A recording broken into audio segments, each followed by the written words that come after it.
Ouais, tombé du ciel, tombé du ciel. Akwea, tombé du ciel. Alex Ntima kobosana te Moro Tezoya. Moro Tezoya, il faut qu'on explique mon kilé ba ana tona catastrophe. Surprise kaka zala à l'aise. En tout cas, Surprise kaka na boy ko dévoiler. Alex, merci beaucoup. Merci. Les amis de Alex Ntima Bautalayo va soutenir nga makasi. On a un événement oyo. Eza na Maria Kombe, Cordon Wasenga, Jetou Beno, Israël Nash et puis tout ça. Très bien. Dival Kassongo, il y a Kassan complexe bango nyonso. OK. En tout cas, merci beaucoup les amis d'Alex Ntima. Ndenge bo soutenir Alex Alala na Adidas Arena pour aya ko assister na concert ko ya Wenge musique à maison mère en tout cas beaucoup de toujours boza na soudé bon moko pour la bonne marche puis la culture congolaise bino boyebi Wenge musique les orchestres na bino vraiment ba surprise les alliés mais morote na kotongo ce qu'on a fait un fond.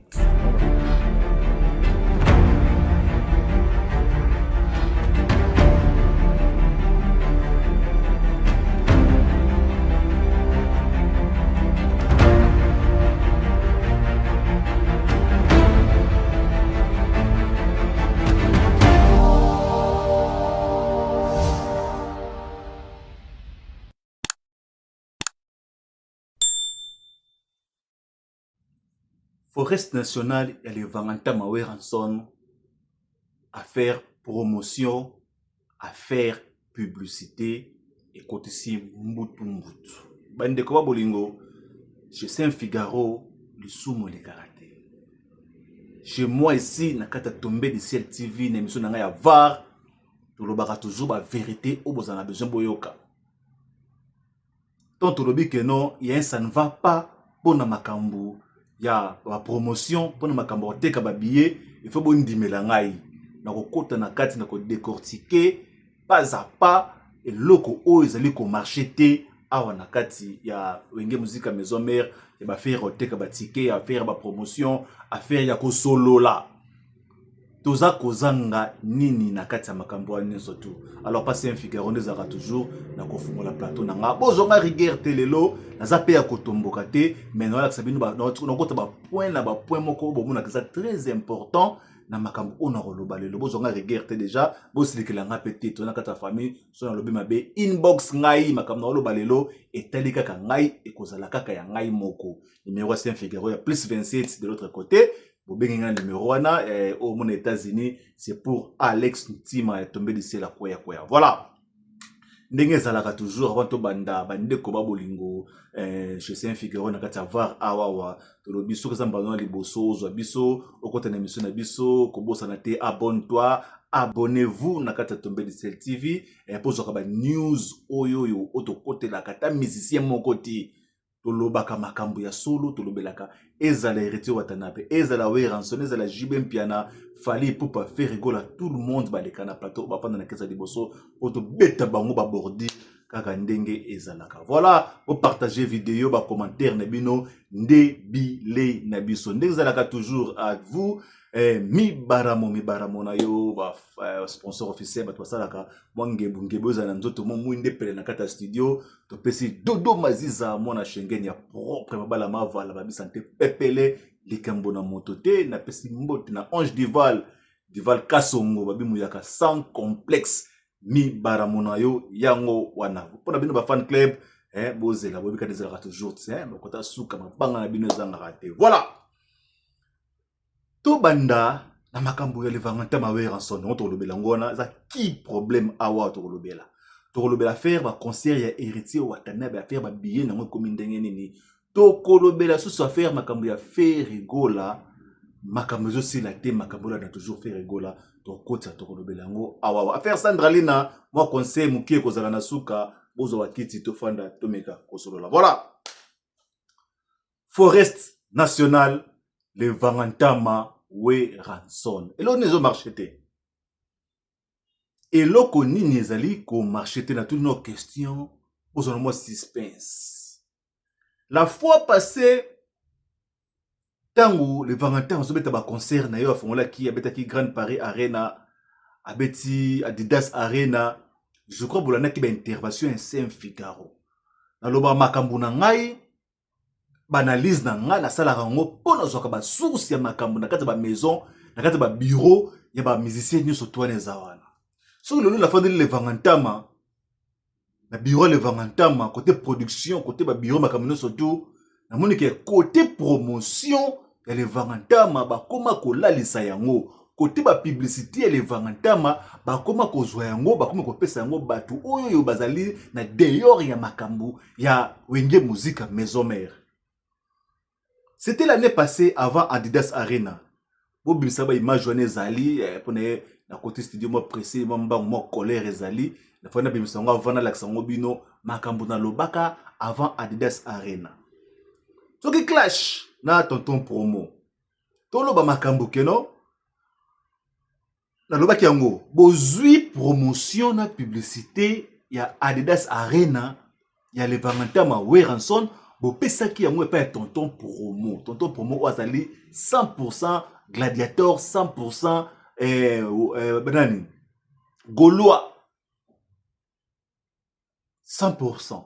Bozaki tacha munene bo pesier pour sa publicité le Vangantama Weranson et des Arena. Na lobaki yango bien après concert oyoyo soki mbeba tel nzake salami tonton promo akoleka ko critiquer makambo na bino. Nazoki mo sa muke Oboye ba place ni nazo kende bo excusez-nga. Bolandanga très bien. Tonto pa mosaki nini? Aleki ali mbongo na ye, bo pesi mbongo na ye, so mi 500 € na ye. Asalaki promotion, kuta se ya malonga pété. Aloba yene mukie, alobi de mukie esili. Après concert, na traite tonto promoter.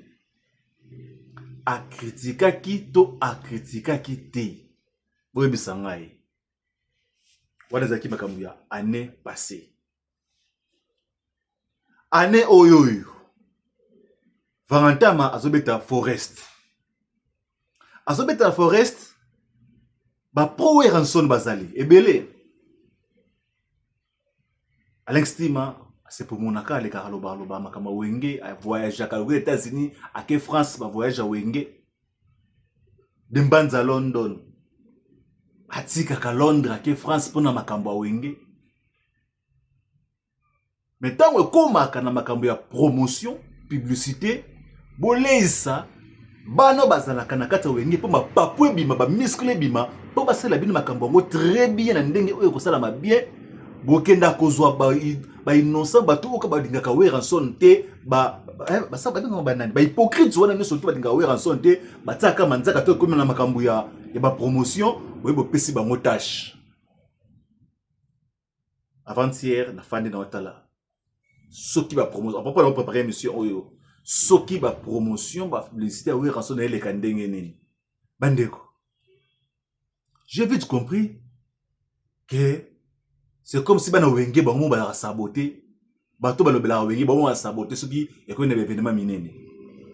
Ken Piana na encore excusez-moi na Forest. Alors ça la publicité, promotion et le Vangantama pour la Forest Arena. C'est pour monnaie à lobby, pas quoi loba. Ça la publicité qui toko, félicitations. À lobby bien. Ceux qui saluent tondité, le corps ba mbiaka ba ye, ceux qui saluent tondité, atiki bona. Le bac bien, ça le bien, dans ce pays lango. Landing ba éditer vidéo ngo c'est bon. Ko question na ngezale. Combien de fois Ken Piana wana kaka tango Weranson apesa ka héritier Watanabe Mwinda. Combien de fois Ken Piana critikaka Weranson héritier Watanabe. To solo la tsilanga ba commentaire mimi akame olande monene saint figure tana commentaire na place wana. Irene Mambweni Cédric Bombela botselanga ba commentaire na place dans lobela awa. Le bourgeois Mobutu Kiwawa. Ken Piana a déroté a critiqué qui Weranson te na héritier makama Mwinda. Weranson apesi héritier Watanabe même akufa même maseke aloki ele soso apesi Mwinda ngoza ki ya koleba papile sili pétrole zate. C'était Ken Piana mtoloba makambo wana soto wana. Beba na bana wengete. Allez, lelo, to juillet, to pesier, à ça la promotion de la publicité, il y a Forest Arena. Frost Arena et bêtement le 4 juillet. Ceux qui sold out et salami, Dieu merci, bah te belé bakanga monoko. Ceux qui sold out et salamité. Ken piana, mbanga danger. Akoleka le sousou. Akoloba même bêtise, à critiquer PKW Ranson. Soki na kosi, bobo makaba vidéo, var au côté de c'est le bêtise, mais c'est un figure, nous studio bimawana, au mona yango, ben surtout un dengue zala wana. Na lobby yango teke, on a critiqué Ken Piana. Na lobby yango, po bino bata bureau, bo yeba place to zalaka na bino, musala auto salaka na bino, na ndenge to zalaka négligé na suka na yango. Voilà. Je crois na sa pembe place wana. Na fingi mutute, na tongi mutute, na sali analyse moko sa profonde. Ok, nous sommes au koti que non, bo tali makam na lobby, na makambo sala mako comprendre ngo ya solo. Le 4 juillet, ça fait non mois d'atit. Hein? Ça fait non mois. Émission botala ngote. CG katakata talarango, maître ninja talarango, papi kakola talarango. Hein? Le président de Vangantama yemo kwa talarango. Bataba bureau, Patricia Edouarda, Nikita Yabo, Dodo Maziza, Batalarato Batalarate. Hein? Ah, tout bandengenen. Le opus dans lobby, na kansaboyo kinga, na sana bele na kenanga ya belete. Na fourni parenthèse wana, na kozonge la bino lobby. Tokota la siko banda ba promotion bandi batona déjà basali effort nini pour habiller bandoteka combien déjà pour na ko banda ba compte wana à partir à lobby aux jeudi si je me trompe pas lobby vendredi tokosa la eloko wana to bana ko kende siko to yeba place tozali voilà wazaki makambo ya le Vangantama Weranson na Wenge Mobimba pesi bino bambote place bozo nga regerte sala musala bo poto la musaka pe batundi balalaka. Voilà. Héritier Watanabe na kati ya Cape Town ezalaki mbutu danger pe simbo mbo boyi to moni promotion ya kitoko publicité ya kitoko salamaki pona jour moko kaka oyo Héritier Watanabe ayaki ko visiter salle oya ko beta City Hall na kati ya Cape Town ndenge zalaka babi bongo to pe simbo te pe merci à trop na kini ya Rombox. Le producteur oyo asali makamno salamate avec Mohamed Moleka le seigneur de la ville qui était na kati ya Cape Town et longona Héritier Watanabe to sentir penza ke batu bayaki basali ki obako ko sala kaka pona ko visiter salle ya pamba. En tout cas merci na bino tout le seigneur de la ville Moleka et Yannick Kini ya Rombox maître raisin danger. Voilà. Makambu nini ezali kotika fere golate. Oh, na sauté mon keboli msazonga moi sima. Concert héritier le 17 mai à Nakata Cape Town. Déjà ba billets en vente, bo somba ba billets belendenge ezalaka. Alors bobo ça n'a pété le 3 na Zénith eza vendredi. Na dévoilé moi loko moko babi que non système ya beti gauche bombi droite. C'est comme si héritier a koki ko beta double Zénith, ce qui a sali sold out avant date. Avant mai, juin, après qu'on ça la deuxième date, c'est le 4 juillet. Comme que l'occasion de double été, c'est que non au comité. Voilà. Merci à vous. Fait rigola. Tout le monde qui a un kati Afrique du Sud, ndenge zalaka, balobi fait rigola. Concert na ezalaki reporté pour la date moko ultérieure, pardon, la préciser qu'ils ont les 16 mai, avec les 16 et le 17 mbutu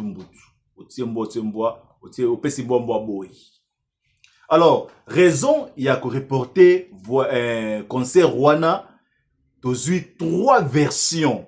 Alors ça même les kambumoko okozui 3 versions et les kambumoko. C'est-à-dire, ils ont le kuta, ils ont la katiwana.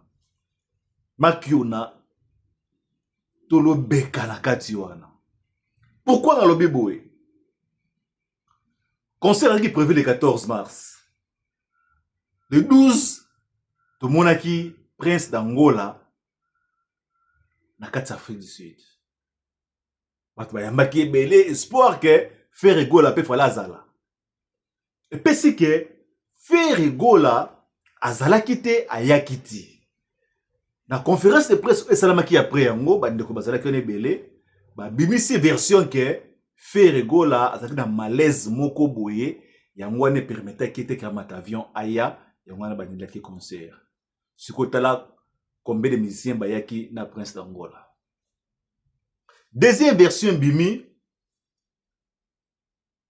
bateki batikete sur 1100 billets batekaki kaka ce qui 300 billets na salle ya 1100 places yango na producteur c'est comme si bayokana malamu te balobi ba postpone ba reporter yango na date moko mususu wana. On a deuxième version.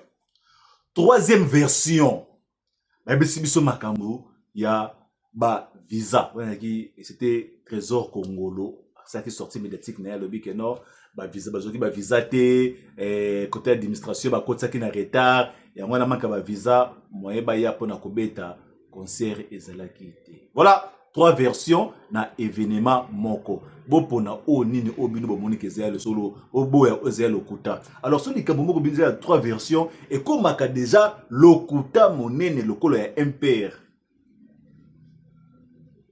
Voilà.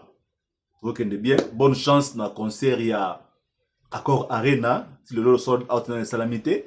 Et Molo, ok, Malembe, Kandengezalaka toujours. Voilà. Saint-Figaro égal à lui-même. Dengezalaka toujours. Mi baramona bino ba fan club otala biso. Merci na ba remarque. Surtout ba to ba kota kana ba commentaire. To a bengi Saint-Figaro directement. Et ça la biso dengi moko bopo. Parfois mo total ba mwinda o ba caméra. Et bon ça biso pe air moko. Voilà. Na pesi merci na Mimi Akema. Mimi Akema, merci à toi. Et puis, na remarqué que c'est qui anniversaire na Nairobi. Et puis, birthday Mimi Akema. Mon à Cape Town, à la Saint-Figaro, il y a trop en tout cas. Et puis, belated birthday. C'est pas la place aux alliés. Et ça l'ingé les Gimoko Boé. Comme la Saint-Figaro, Kolandakaye. Moi, ben, rare au Korishakayamo. Mi baramo place aux alliés. Top fan, na pesi budget. Ça top fan de Saint-Figaro. Voilà, avant tout si salelo awawa Didi Stone liputa balobi première édition et Didi Stone liputa ba mama bokanga liputa na ndenge ya sokoba ben kobosa na te moi parfum kitoko na nzoto tout rendez-vous le 28 mars Didi Stone liputa na kati ya Wembeck Cape Town. Alors invitez-moi papa, moi Joe Asola bien ouais baton sabiso na kati ya Didi Stone liputa avec Doudou Lumu et maman Nadine Kombi bangonde ba kosala événement ya Didi Stone liputa. En tout cas ba invité bino nyoso tout ce qui est moins cher 400 rand VIP et puis 300 rand bah côté bah ça va inviter penza donc inviter des marques autre monde a bon savané des pitch marque la duchesse bah ça va te belé bah cause la Saint-Figaro il me cause encore MC en tout cas ce qu'on était bah que bah local tout côté na biso tout na Didi Stone liputa. Merci à vous bah maman Baz Bolingo bah maman Baz Luta. Donc, qui te bibi nous tout beaucoup à la présence pour son bâtiment. So no son bitiquet. Donc, quoi, oui, c'est un héros comme déjà il y a aussi là. Voilà. Avant encore de terminer la bossanité, Chris Kitete, le grand manager na Katsa Cape Town a produit cuisse de poulet et vous allez bongo le 5 avril na Kitchen Bar Wembeck. En tout cas, bosso batiquet na bino babi Damas ezali Masanga ezali sombaka tiko kota na kati. Chris Kitete, le grand manager à Kosepelisayo. Rendez-vous le 5 avril 2026 dans Kitchen Bar. Merci beaucoup. Nabino tout botal rabiso. Je crois que tout ça déjà à Kosepela. En tout cas, n'engazalaka toujours partager vidéo pour baninga nyo surtout besoin information kitoko. Nabosa na kité affaire Sandra Lina baboté nepsi bino ba point côté belé. Conseil nini oyo ba communicateur bazali kozwa surtout bino bana basi kofinga ba leader tongo midi pokwa botala non exemple ya Sandra Lina baboti. Sandra Lina zalaki mosi liboso azalaki mosi mabe telo ngende zaki mosi mabe yango bano yemba pa ko anobi ne pa kofi azaki mwasi mabe telo ngi mabe nzoto mabe yango bando yemba epaya andoko bina pe pa ya JB Mpiana asuki wana te kolongwa epaya mutu électricité ke nfo kindaka ko finga ye bandeko ba bolengo Sandra Lina lala te tongo midi pokwa komba ko fina monoko tongo midi pokwa komba JB Mpiana na monoko tongo midi pokwa ko créer na makambu kaka po JB Mpiana azala mutu mabe botala lelo awawa ndenge Sandra Lina akomi mwasi mabe akomi mwasi kitoko plutôt tala elongi kitoko lelo awa lobi azalaki boyi mwasi mabe elenge mwasi boyi mabe lelo akomi awawa mpaka mwasi kitoko bifinga finga na réseaux sociaux bifinga finga na internet bifinga finga ya ba leader ya mitala boyebi te ba leader wana miso balala rapongi te ba moto o bazalaka nango e miso toloba to le katoloba boto chrétien mais photo kebaka na ba leader wana misusu ba tek combien biso auto zoa pendant le gars to critiquer ba banene misusu ce qui Sandra Lina beti boyo na za kasonda ba betaye kabate na elongi pona nini po ayekola ezala pena ezala leçon na ba obatikale botika ka kofinga ba leader bofinga na bino ba journaliste bino ba communicateur botika ka kombo ya ba leader o esa meleli Sandra Lina ezala kola ezongwa leçon moko bo avis obozala nango toujours voilà Saint Figaro toujours likambo na moto te merci na ndenge botali biso to kote na bino na prochain épisode ya voir nulle part ailleurs na kata tomber de Cell TV bye bye. Basula kazani na kwa balanti rien. Basula pena amour propre. Nous le rôle métier tomber du ciel. Tomber du ciel on a cousu bon c'est-à-dire là la grande maison là la maison mais ça danger. Alex Ntima qui a un état. Pour la présenter était Bruno Lubika. Ah, bon mon propre. Là on va comprendre. Bon mon propre. Dominique le Omoni. Ah, bon dans la maison de changement Anakin monter le dimanche. On va revenir sur 1 million dans 2 jours.